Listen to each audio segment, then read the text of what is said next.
সংসদে দাঁড়িয়ে পেট্রোলিয়াম মন্ত্রী দাবি করছেন গ্যাসের কোনো সমস্যা নেই, কিন্তু বাস্তবে কি তাই? সারাদিন গ্যাস ভর্তি আমাদের চলে যাচ্ছে। কালকে গ্যাস ছিল না, কালকে গাড়ি অলরেডি বসে গেছে।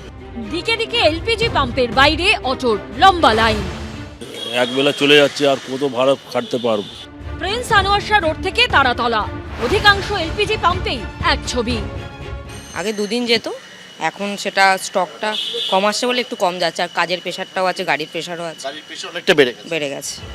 অটোর এলপিজির দাম হঠাৎ কেজিতে 5 টাকা করে বাড়ানো হয়েছে, যার ফলে বিভিন্ন রুটে আবার যাত্রীদের ভাড়া বাড়িয়ে দিয়েছেন অটো চালকরা। আগে বলতে আমাদের এসডিএফ অবধি আগে আমাদের 15 টাকা ছিল, ওটা আমরা 3 টাকা বাড়িয়েছি, মানে 18 টাকা করেছি। 715 টাকা ছিল, ওটা 2 টাকা বাড়িয়েছি। হেসেল থেকে গণপরিবহন সবেতেই চাপ সেই আম জনতার ওপর।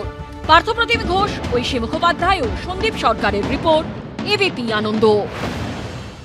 সুযোগ বারবার আসে না, তাই সুযোগ একবার যদি ফসকে যায় তাহলে কিন্তু যোগের অঙ্কে খরা। নতুন করে বলার দরকার নেই, কিন্তু ওই ইস্তেহারে যত বুলি থাকে, বুলবুলিতে ঠুকরে খেলেও তা শেষ করা যাবে না। সুযোগ বোঝার আর প্রশ্ন খোঁজার এই মোক্ষম সময়ে দাঁড়িয়ে মধ্যম গ্রামের জেন জি বলছে কি? জিন্দির অবস্থা খারাপ। একটা রাজনৈতিক ছাত্র সঙ্গীর সঙ্গে আমরা থাকতে চাই, কিন্তু আমরা ভাতা চাই না। আজকে কেউ যদি প্রশ্ন করে, তার বাড়িতে রাজ্য সরকার পুলিশ পাঠাচ্ছে, তাকে অ্যারেস্ট করছে এবং মিথ্যে মামলায় ফাঁসাচ্ছে। চাকরি নেই, কিছু নেই, সেরকম কোনো সমস্যা হয়নি। তারা যেই পথে যেতে চলেছে, সরকারও সেইভাবেই সাহায্য করেছে। ছোটবেলায় বলতো যে মানুষ বেশি মারবেন না, বাচ্চাদের ধ্যাতা হয়ে যাবে। ওই ধ্যাতাটাই আমরা হয়ে গেছি এখন আর কোনো কিছুতেই ভয় পাই না। এখন প্রতিবাদ করতে শিখে গেছি, অন্যায়ের বিরুদ্ধে রুখে দাঁড়াতে আমরা শিখে গেছি, আর সেটা আমরা বুঝিয়েই দেবো। অ্যাকচুয়ালি আমাদের কেরিয়ারের যে ফোকাস, ওটা একদমই ক্লিয়ার রয়েছে। প্রচুর বেকার ছেলেমেয়ে রয়েছে যারা এখন কাজ পাচ্ছে না। আপাতত সব ঠিকই আছে, যা পড়াশোনা হচ্ছে। চাকরি বাকরি তো নিজেদের ইয়েতেই করতে হয়, যে ভালো করে পড়াশোনা করি যাতে চাকরি পাই। এখন জেনজিরা অনেকটা হীনমন্যতার মধ্যে পড়ে রয়েছে। সেফলি আমরা থাকতে পারি, যেটা আগে আমরা পারতাম না। আগে অনেক সমস্যাও হতো। এখানে নতুন জেনারেশনকে এখন ভাতায় আটকে দিয়েছে, কোনো শিল্প নেই, চাকরি নেই। প্রচুর মানুষ জবস করছে।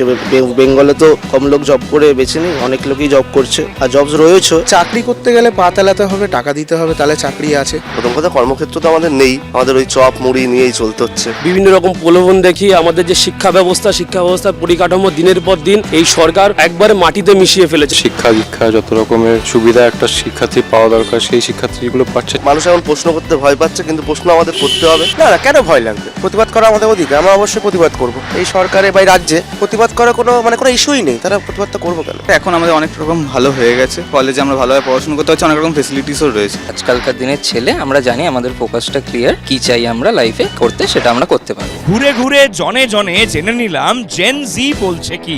মধ্যমগ্রামের পর আবার দেখা হবে অন্য কোনো এক কেন্দ্রে। আপনারা দেখতে থাকুন জেন জি বলছে কি, আর চোখ রাখুন এবিপি আনন্দে। এবিপি আনন্দ, এগিয়ে থাকে, এগিয়ে রাখে।